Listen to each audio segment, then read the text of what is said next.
दोस्तों सामने स्क्रीन पर आप एक वीडियो क्लिप देख सकते हैं। कुवैत के जहरा इलाके में मिनिस्ट्री टीम ने एक शराब के कारखाने पर छापा मारा, जिसको एक नेपाली औरत चला रही थी। और सामने आप वीडियो क्लिप में देख सकते हैं कि यहाँ पर पानी की बोतल के अंदर शराब जो है वो पैकिंग की जा रही थी, ताकि ज़्यादा शक ना हो और आसानी के साथ शराब को बेचा जा सके। देख सकते हैं यहाँ पर तमाम शराबों को जब्त कर लिया गया है और साथ में जो कच्ची शराब थी उनको भी जब्त कर लिया गया है, जबकि शराब बनाने के लिए जो सामानों का इस्तेमाल किया जाता है, उन सामानों को भी यहाँ पर जब्त किया गया है।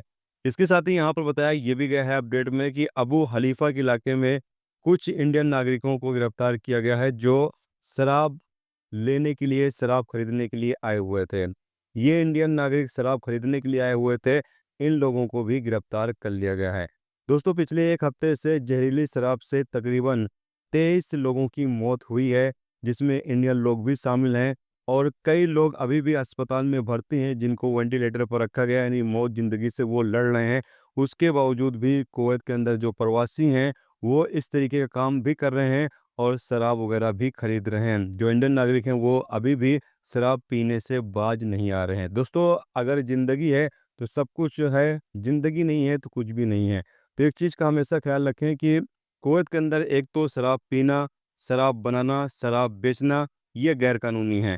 और इसके साथ ही आप अगर शराब पीते हैं तो इससे आपकी ज़िंदगी का भी खतरा रहता है। जहरीली शराब हुई तो फिर इससे आपकी मौत भी हो सकती है।